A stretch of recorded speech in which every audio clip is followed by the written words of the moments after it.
Bonjour à tous, bienvenue dans un nouveau numéro de 100% Paris Turf. Aujourd'hui, nous allons étudier la réunion de dimanche à Vincennes, une journée marquée par deux groupes 1 qualificatifs au prochain prix d'Amérique, le Critérium Continental pour les 4 ans et le prix Ténor de Beaune pour les 5 ans. J'ai à mes côtés deux pronostiqueurs pour vous aider à affiner vos jeux pour cette réunion. J'ai Cédric Bloquet, bonjour Cédric. Bonjour Lara, bonjour à tous, bonjour Romain. Et Romain Poré, bonjour Romain. Salut Lara, bonjour à tous, salut Cédric. Allez, j'espère que vous êtes prêts, hein. Pas moins de 10 courses à analyser, on ne perd pas de temps. On commence par la première, une course montée pour des pouliches âgées de 4 ans, n'ayant pas gagné 61 000 euros et disputée sur les 2700 mètres de la grande piste. Cédric, on va commencer avec toi. Quels sont tes deux préférés? Oui, alors j'ai choisi les deux élèves de Mathieu Abrivard, à savoir le numéro 9 James Bond Girl, qui vient de gagner avec Alexandre Abrivard. Elle gagnait avec un peu de marge ce jour-là. C'était sur la petite piste, mais je ne pense pas que le fait de courir sur 2700 mètres grande piste la dérange. Et donc j'ai placé en deuxième position le 14 Just Lovely, qui est sans doute la jument qui a le plus de classe au départ de cette course. Par contre, elle est très compliquée, notamment au départ. Donc ça risque fort de se jouer dans les premiers mètres de course avec elle. À noter que Benjamin Rochard lui sera associé pour la première fois. Romain? J'ai repris Just Lovely aussi, le numéro 14, qui est une bonne jument. On avait une journaliste à Paris Turf qui s'appelle Constance Georget qui était chez Mathieu Abrivard il y a quelques temps. Et Mathieu lui avait parlé de deux chevaux et notamment de ces Just Lovely et qu'elle allait retrouver le trot monté. Donc on y est, hein. C'est un bel engagement pour elle. Et j'ai failli reprendre aussi James Bond Girl. J'ai fait une toute petite variante avec le numéro 6, Jasmine de Neuvy. Ça s'est mal passé la dernière fois. La pouliche, c'était une course où il y a eu beaucoup de reprises de départ, etc. Elle n'est pas du tout partie. Voilà, il faut oublier. Je sais qu'elle a une grande estime de la part de Thomas Lévesque et qu'elle devrait encore continuer à gravir un peu les échelons. Donc 14 et 6 pour moi. On en profite pour en rappeler que ce reportage, chez Mathieu Abrivard est disponible sur nos réseaux sociaux et sur Exact. le compte YouTube de Paris Turf. On passe à la deuxième avec des mâles, cette fois âgés de 3 ans au trot attelé. Ils seront 11 sur ce parcours des 2175 mètres. Romain, tu gardes la main. Qui seront tes deux favoris? Alors là, je commence à avoir mal à la tête dès la deuxième, à midi 48, donc c'est mauvais signe. Franchement, on a des courses ce dimanche qui sont assez difficiles à déchiffrer si on sort des groupes 1. La première est une course intéressante aussi. Après, on est un peu dans le tout venant. Caléo de Banville, j'ai pris Caléo de Banville. Ça s'est pas très bien passé la dernière fois. Il était en dehors. Il a peut-être le niveau d'une course comme celle-ci. J'ai remarqué que Jean-Michel Bazir l'avait couru. Et il avait gagné d'ailleurs au mois de juin dans le prix Michel Bazir à Sablé-sur-Sarthe. Donc ça a toujours une petite signification généralement pour les poulains de cette écurie. Et puis, je vais reprendre banalement Kong, le numéro 3, mais sans grande conviction. C'est un cheval qui vient de gagner 2 fois à Mokanchi, qui est quand même une piste sur laquelle on peut se baser pour ensuite se diriger à Vincennes. 4 et 3. C'est noté. Cédric? Ouais, c'est vrai, comme l'a dit Romain, c'est une réunion assez disparate avec deux groupes 1 et autour des épreuves, on va dire, assez quelconques, surtout pour un dimanche à Vincennes.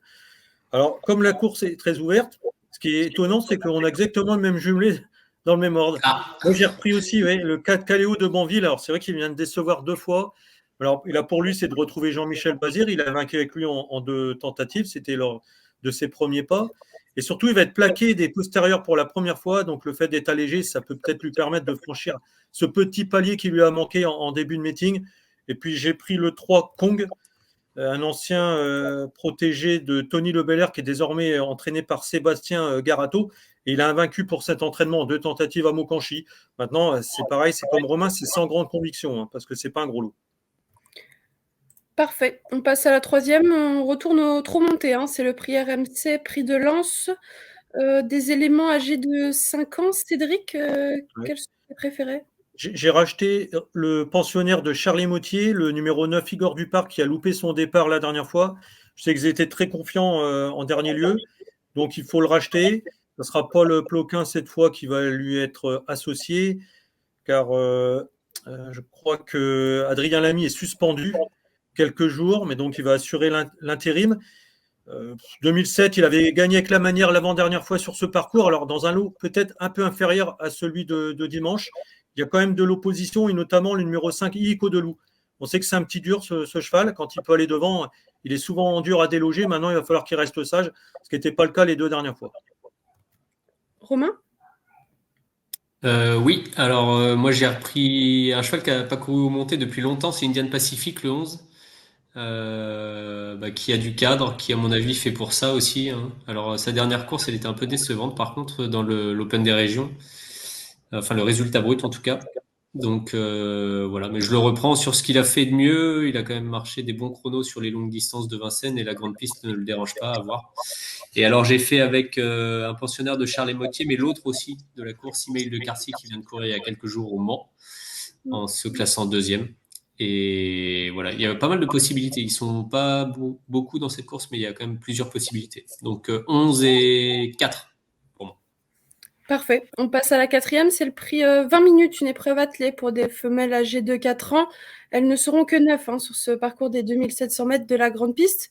Romain, tes deux favorites?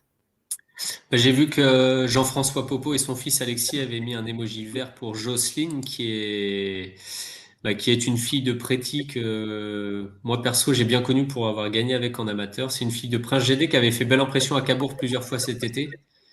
Elle a l'estime de son entourage forcément, et ça c'est une très belle course pour elle puisqu'elles sont peu nombreuses, tu l'as dit Lara, Mm. et ça peut suffire pour gagner un prix comme ça. Je dirais presque même que c'est son prix d'Amérique à Jocelyne cet hiver à Vincennes. Et puis j'ai pris Jade Fort aussi, la représentante de Christian Bijon. Voilà, elle se place régulièrement depuis quelques semaines là. Elle m'étonnerait pas en finissant dans les 3 premières. Cédric? Ouais, bah moi aussi j'ai fait confiance au numéro 7, Jocelyne. C'est une. Alors tu parlais de ses origines, Romain, c'est une propre sœur d'Expresso Good, un cheval de Oui, niveau quintet qui est aussi entraîné c'est par la ça. famille Popo.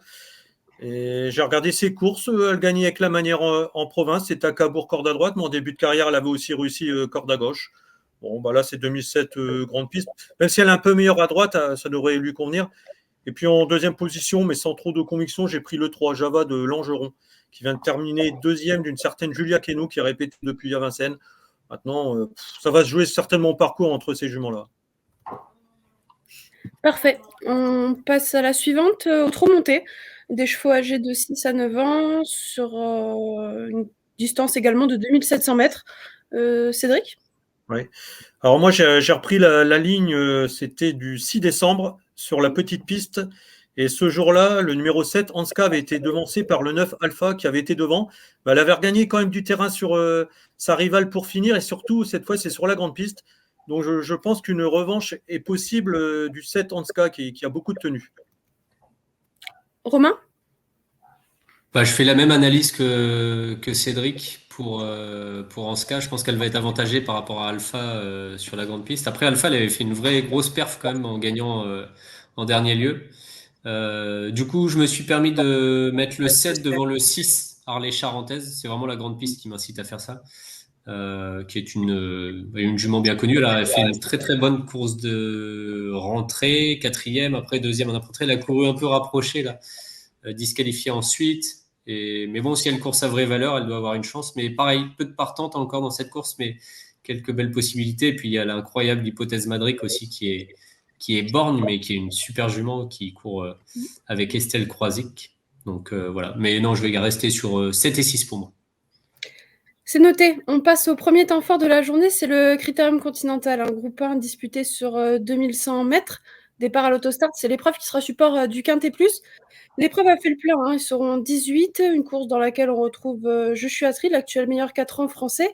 Et notons que le gagnant obtiendra son ticket gagnant pour le prix, son ticket qualificatif pour le prix d'Amérique. Le gagnant, pas les trop premiers comme on a pu le voir dans les précédentes baies. Romain, tu gardes la main. On imagine que Joshua Tree fera partie de tes préférés. Ouais, c'est un peu automatique, hein. Moi, je suis vraiment en quelque sorte admiratif de ce poulain-là qui gagne très souvent. 2100, voilà, il est un peu à l'intérieur. Alors, il y a j'imagine, des gros démarreurs là. Jazzy Perrine autour de lui, Dimitri Ferme à la corde, Just Love You, Joviality, tout ça, ce sont des chevaux qui vont démarrer vite. Je vois pas particulièrement les contrer. Après, Jean-Michel Bazir, il a encore un atout dans sa manche, c'est qu'il le plaque des antérieurs cette fois. Et alors qu'il est que déféré des postérieurs pour l'instant. Donc il a peut-être cette petite marge encore. Mais bon, sur sa classe, on va dire que c'est le cheval de la course. Et quand j'ai vu les numéros, ça m'a paru limpide, moi, de mettre Dimitri Ferme deuxième. Donc voilà, ce sera une question de parcours, mais ces deux chevaux-là, comme la dernière fois, peuvent très bien courir, je pense. Deux et un. Cédric, est-ce que tu retiens Joshua Tree aussi?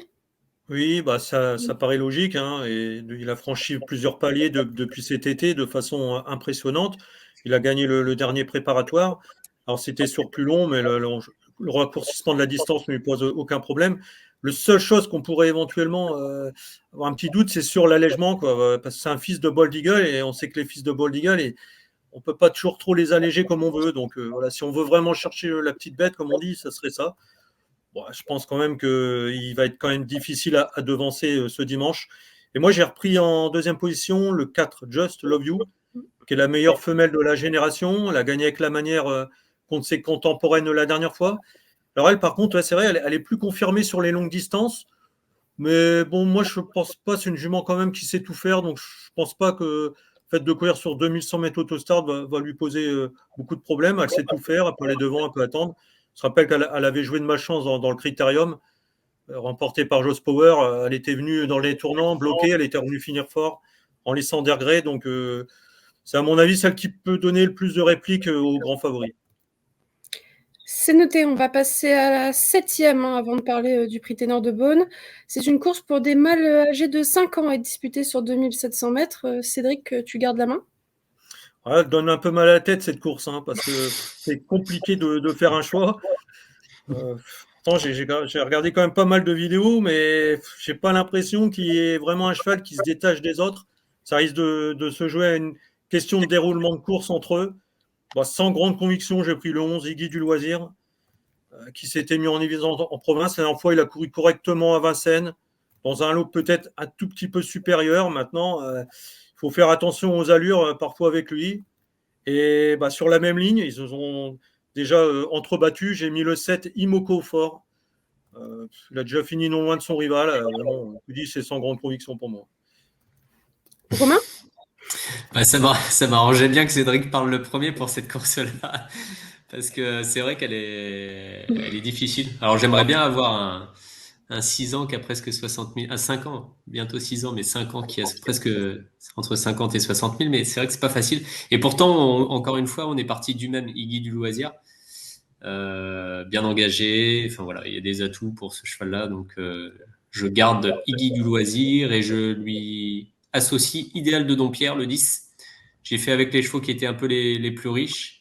Il a eu un bon premier semestre, enfin quelques mois au premier semestre, on va dire, qui se sont bien passés. Et c'est un cheval qui a connu une absence de plusieurs mois ensuite, là, après l'été. Et donc, il a une course dans les jambes à Grenade, on ne sait pas vraiment où il en est. Mais je me dis que s'il revenait avec sa vraie valeur dans ce lot-là, il doit quand même avoir un mot à dire. Parfait. Merci beaucoup. On passe au Ténor de Beaune, le deuxième groupe 1 de cette belle réunion dominicale à Vincennes. Ils seront 12 à s'élancer, cette fois sur la distance classique, les 2700 mètres de la grande piste. Et comme pour les 4 ponts tout à l'heure, le vainqueur de cette course obtiendra son ticket qualificatif pour le prix d'Amérique. Romain? Idaho Tiar, voilà, on le connaît tous, hein, forcément. Thierry Duval d'Estaing le fait monter gentiment en pression avant le jour J pour le prix d'Amérique. Là, on est dans une course qui est qualificative, mais c'est un groupe 1, c'est un peu comme le Continental. Le Ténor de Beaune a souvent été groupe, mais pas groupe 1. Donc là, ça devient un véritable objectif pour beaucoup, et notamment pour des chevaux qui ont aussi beaucoup moins de gains, comme Ibiki Duel, le numéro 3, qui a fait un truc qui sortait vraiment de l'ordinaire dans un chrono canon lors de sa victoire sous des halbardes là, au début du mois. Et là, je pense que lui, typiquement, c'est un des chevaux dans cette course qui va jouer sa carte à fond, quitte à peut-être y laisser un peu de plume, mais Ibiki Duel est capable de réaliser une grande course. J'ai eu beaucoup de mal à détacher soit Iso Arvedake, soit Ibiki Duel pour la deuxième place. Et puis voilà, je me dis que Franck Leblanc, il va certainement demander à Eric Raffin de tout jeter dans la bataille pour essayer de se qualifier. Donc j'ai fait 12 et 3, mais Iso Arvedake est vraiment exceptionnel aussi. Donc ça va être plaisant de les voir. C'est une vraie belle course. Ouais. Cédric? C'est vrai que c'est vraiment un plateau de grande qualité. Alors évidemment, c'est dur d'aller contre le 12 Idaho Tiar. On sait son grand objectif, c'est le prix d'Amérique. Maintenant, c'est un groupe 1, il a plus de 100 000 euros d'allocation au premier. Donc, ils vont quand même tout faire pour pouvoir gagner cette course. Surtout que les deux chevaux de train, que sont Isoard Vedake et Ibiki Duel, risquent de courir en sa faveur, justement. Et bah, moi, j'ai quand même une petite préférence pour le 10, Isoar Vedake. Pour moi, il a fait un truc que dans le prix du Bourbonnais, c'est peut-être la plus belle note d'ailleurs de ce prix du Bourbonnais. Il s'est relancé pour finir et il aurait peut-être même devancé sans moteur si ça s'était prolongé. Le cheval est revenu à son meilleur niveau. Il risque de faire beaucoup de trains. Alors c'est vrai qu'il devrait y avoir la guerre avec Ibiki Noël. Il peut y avoir des snipers ou des snipers qui vont venir brouiller les cartes pour finir. Et je pense au numéro 7, Great Skills, qui a fait un truc pour ses débuts à Vincennes. Attention à cette jument de grande qualité également. C'est bien noté. On va passer aux 2 dernières courses de cette réunion. La 9e, ce sera le prix du Gard, une épreuve pour chevaux d'âge âgés de 9 et 10 ans. C'est une course attelée sur 2700 mètres. Cédric, tes 2 favoris? Ouais, bah, comme on dit, c'est une course de vieux totons. Alors c'est vrai qu'on aimerait bien aussi en avoir un de cheval de ce niveau parce qu'ils ont quasiment 200 000 euros de gains. Maintenant, ils sont plus en fin de carrière. Moi, j'ai retenu le 12, Drop de Liton. Ça sent un peu la course visée. Il a plusieurs parcours ferrés. Il est très performant en déféré des 4 pieds. Il a quasiment jamais déçu dans ce cas de figure. On l'avait vu l'hiver dernier, d'ailleurs, s'imposer à Vincennes, puis confirmé après dans un lot de qualité.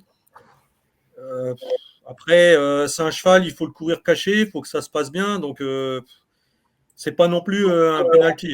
C'est plus, on va dire, pour être dans les 3 premiers que pour gagner. Et le numéro 8, Espoir Flimp. Alors lui, il vient de prouver sa forme à plusieurs reprises, notamment dans le sud. Mais il y a une interrogation, c'est les 2007 de la grande piste. Il n'est pas confirmé sur ce parcours. On sait que c'est un cheval qui est parfois un peu allant. Il ne va pas falloir qu'il en fasse trop quand même devant avec Clarisse Lelièvre, qui sera encore sa fidèle partenaire. C'est bien noté. Romain? Ouais, moi du coup j'ai pris Espoir Flimp en tête pour sa forme, pour tout ce qu'il a fait cette année. Je pense que ce serait un peu la cerise sur le gâteau pour son entourage de gagner cette course-là, mais c'est pas fait d'avance parce que les chevaux se tiennent de près. J'ai repris Eleven Chapter après en 2e position avec Jean-Michel Bazir. Alors sa musique, elle fait vraiment vraiment mal à la tête, mais dans un bon jour, sur les bons rails, ce cheval-là, il est capable de bien se comporter dans ce lot-là. Mais j'ai de la chance parce que j'ai commencé en donnant les pronos du Continental, du Prix Ténor de Beaune, et Cédric a fait les 2 autres courses intermédiaires, ça m'arrange bien. Bon, on va passer à la dernière. Justement, Romain, ce sera toi qui va commencer pour cette dernière. Des femelles âgées de 6 à 8 ans inclus, des chevaux d'âge, encore une fois, sur 2850 mètres. Romain, du coup, si tu veux garder la main. Oui, volontiers. Hermine Sibé, elle est bien engagée au premier échelon. Alors, elle a un profil très particulier parce qu'elle n'a pas couru cette année. Elle s'est requalifiée en 13,5 à Mêlée du Maine assez récemment. Pas de course non plus en 2022. Et des perfs qui remontent maintenant à 2021 et même plutôt, on va dire, au milieu de l'année 2021, même si elle avait couru une fois ou deux en fin de saison. C'est une bonne jument. On avait vu gagner en gain quand elle était pouliche du coup. Voilà, moi je me base là-dessus. Sur la théorie, cette jument-là, elle doit être en retard de gain d'au moins 50 000, facile, voire plus. Et puis Hermine de Rêve aussi est bien engagée, donc 10 et 11, les 2 plus riches du premier poteau. Cédric? Ouais, moi, j'ai pris le 14 avec propulsion, qui vient de s'imposer avec Eric Raffin. Alors ce jour-là, elle a quand même très bien couru parce qu'elle a eu un parcours assez défavorable et malgré ça, elle est parvenue à s'imposer avec autorité. Malgré le fait qu'elle rende la distance, je la pense capable de confirmer et j'ai mis en 2e position le 10, Hermine Sibé. Alors c'est vrai que ça peut paraître beaucoup de 2 ans d'absence, surtout pour un retour à Vincennes. Non, j'ai visionné sa requalification à Mêlée. En 13-5, elle a perdu ses rivaux en route ce jour-là. Elle a certainement été préparée avec soin par son entourage pour cet engagement favorable. Comme l'a dit Romain, c'est vrai qu'elle est en retard de gain. Elle a des perfs, elle a couru contre Anna Desmolles, contre Eliade Dugoutier. Ce seraient des juments qui seraient déclassés à ce niveau-là. Mais bon, 2 ans d'absence à Vincennes, ça fait beaucoup quand même. Ça sera en province, je l'aurais peut-être mis en tête, mais voilà. Parfait. Merci, messieurs, pour l'analyse de cette réunion. Avant de se quitter, on va passer à vos coups de cœur, vos coups sûrs pour la réunion. Cédric? Dans la dernière, le 14 avec propulsion, je viens d'en parler. Je la pense capable de répéter. Romain? Je vais prendre le 507 Anska. Je sais que Cédric l'aimait beaucoup aussi, donc c'est un propos partagé. On en a dit beaucoup tout à l'heure déjà, capable de prendre sa revanche sur Alpha qu'elle va retrouver, déférer les deux encore une fois. Parfait, c'est bien noté. Merci à vous, messieurs. Merci à Manon qui est aux Merci, manettes de Lara. l'émission. Merci. On vous souhaite à tous de bons jeux, plein de gagnants, j'espère. Et puis, on en profite pour nous souhaiter de très belles fêtes de fin d'année. Et à bientôt dans 100% Paris Turf. Salut à tous. Salut. Merci à vous d'avoir suivi cette vidéo. Alors pour vous abonner à notre chaîne YouTube, c'est ici. Et pour suivre encore plus de vidéos Paris Turf, c'est de ce côté.